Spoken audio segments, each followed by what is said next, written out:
বাইরের খবর। পাকিস্তানের বিশিষ্ট সাংবাদিক হামিদ মীর করাচিতে দুর্বৃত্তদের গুলিতে আহত হয়েছেন। তার শরীরে দুটি গুলি লাগলেও বর্তমানে তিনি শঙ্কামুক্ত বলে নিশ্চিত করেছেন চিকিৎসকরা। বেসরকারি টেলিভিশন চ্যানেল জিও টিভি এই তথ্য নিশ্চিত করেছে। তাকে স্থানীয় একটি হাসপাতালে ভর্তি করা হয়েছে।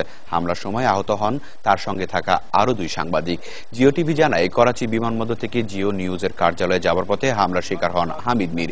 এ সময় তাকে বহনকারী গাড়িটিকে লক্ষ্য করে 2টি মোটরসাইকেলে থাকা বন্দুকধারীরা গুলি ছুড়লে পায়ে গুলিবিদ্ধ হন তিনি। করাচি বিমানবন্দর থেকে 6 কিলোমিটার দূরে কারশাজ এলাকা নাথা খান সেতুর উপর এই হামলা হয়। এখনো কেউ দায় স্বীকার না করলেও দেশটির গোয়েন্দা সংস্থা এই হামলা চালিয়েছে বলে দাবি হামিদের পরিবারের। এর আগে 2012 সালে গাড়ি বোমা হামলায় অল্পের জন্য রক্ষা পান জিও টিভির নির্বাহী সম্পাদক ও দক্ষিণ এশিয়ার বিশিষ্ট সাংবাদিক হামিদ মীর।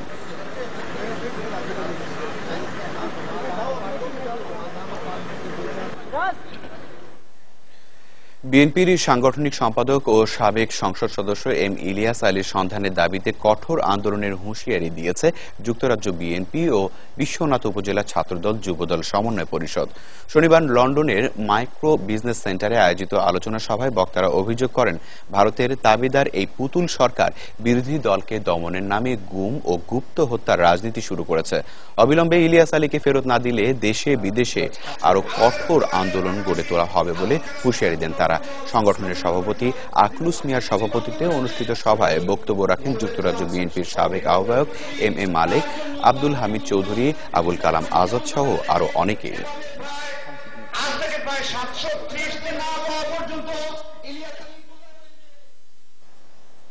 মাঠে ময়দানের খবর। সরকারি নির্দেশনা মেনেই ধানমন্ডি খেলার মাঠের ইমারত নির্মাণ হচ্ছে বলে জানিয়েছে শেখ জামাল ধানমন্ডি ক্লাব কর্তৃপক্ষ। ধানমন্ডির মাঠ নিয়ে দুপক্ষ যখন মুখোমুখি, তখন শেখ জামাল ক্লাবের পাশে এসে দাঁড়ালো বাংলাদেশ ক্রিকেট ও ফুটবল ফেডারেশনের সভাপতি এবং অলিম্পিক অ্যাসোসিয়েশনের মহাসচিব সহ আরো অনেকে। তাদের বিশ্বাস, এই মাঠকে আধুনিকায়ন করার মধ্য দিয়ে দেশের ক্রীড়াঙ্গনের উন্নতিতে বড় ভূমিকা রাখবে শেখ জামাল ক্লাব। বিস্তারিত ফারজানা জহিরের রিপোর্টে। ধানমন্ডির এই মাঠ সবার জন্য উন্মুক্ত করার দাবিতে পরিবেশবাদী ও পেশাজীবী বিভিন্ন সংগঠন আন্দোলন করছে কদিন ধরেই। মাত্র একদিন আগে গ্রিন ভয়েস নামে একটি পরিবেশবাদী সংগঠন জোর করে মাঠে প্রবেশ করলে ছড়িয়ে পড়া উত্তেজনার রেশ ধরে 4 জনের বিরুদ্ধে মামলা করে শেখ জামাল ক্লাব কর্তৃপক্ষ। ঘটনার পরদিন ধানমন্ডির মাঠে ক্লাবের পূর্ব নির্ধারিত সংবাদ সম্মেলন। ক্রিকেট, ফুটবল কিংবা দেশের অলিম্পিক অ্যাসোসিয়েশনের বিগ বস সবাই আছেন ক্লাবের সাথেই। ধানমন্ডি ক্লাবের এই মাঠকে দেখলে একটা বস্তি মনে হলো। আজকে যখন আমি আসছি, ঢুকছি, আমার কাছে মনে হলো আমি কি চেলসি ক্লাবে আসলাম না লিভারপুলে আসলাম। যে কনস্ট্রাকশন গুলো হচ্ছে, this is for development of the sports, এবং করছে কে? LGRD, Bangladesh government. এখানে শেখ জামাল ধানমন্ডি ক্লাবের কি হলো? ওরা কি ব্যবসা করবে? জামাল ভাইও খেলবে না, বা যারা নাকি এখানে আছে তারাও খেলবে না। খেলবে তো এই এলাকার মানুষই। আমি শুধু কাদের ভাইকে বলবো, আপনি ভালো কাজ করতে যাচ্ছেন, করছেন, আমরা আনন্দিত, আমরা গর্বিত, আমরা সকলেই আপনার সাথে আছি। আমাদের যারা ছেলে মেয়ে তাদেরকে মাঠে আনতে হবে, এবং মাঠে আনার জন্য মাঠের একটা পরিবেশ দরকার।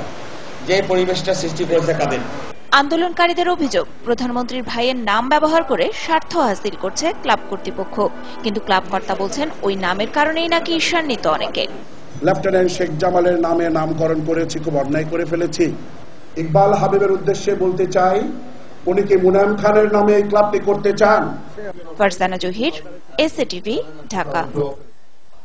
এদিকে শেখ জামাল ধানমন্ডি ক্লাবের মতবিনিময় অনুষ্ঠানের পরই শনিবার বিকেলে সংবাদ সম্মেলন করেছে বাংলাদেশ পরিবেশ আন্দোলন বাপা সহ 50টি সংগঠন। একটি চক্র বঙ্গবন্ধুর পরিবারকে ব্যবহার করে ধানমন্ডির মাঠ দখলে নিচ্ছে বলে অভিযোগ করেছেন পরিবেশবাদীরা। একটি মহৎ আন্দোলনকে ভিন্ন খাতে নিতে প্রতিবাদকারীদের বিরুদ্ধে মামলা করা হয়েছে বলেও জানান তারা। তাদের অভিযোগ, মাঠ দখলকারী মহলটি প্রশাসনের কর্মকর্তাদেরও জিম্মি করেছে।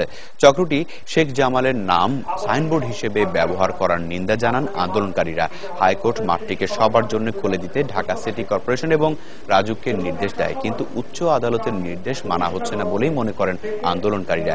এ ব্যাপারে সরকারি হস্তক্ষেপের আশা পরিবেশবাদীদের।